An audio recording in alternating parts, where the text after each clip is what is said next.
আজ বিশ্ব কবিতা দিবসে আমার নিবেদনে কবি কৃষ্ণা গুহর কবিতা কবিতার কাছে নত জানু। আজ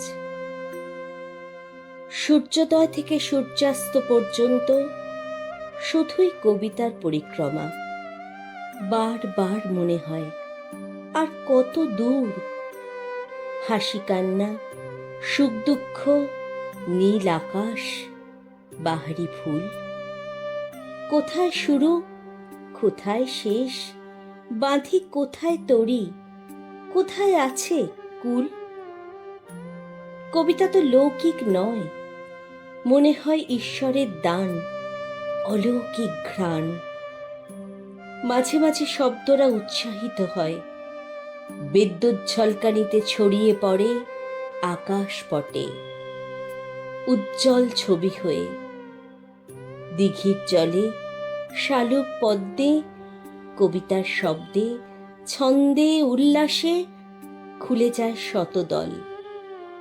নেশাতুর চোখে সযতনে পড়ায় কবি কবিতায় নোলক। যাবতীয় ক্লান্তি মুছে কবিতা শেখায়, ভালোবাসো নীল আকাশ, ভালোবাসো গাছ, ফুল, খাল, বিল, ভালোবাসো পাহাড়, ভালোবাসো প্রকৃতিকে, ভালোবাসো মানবিকতাকে। এসো কবিতার কাছে নতজানু হই আজ এই দিনে।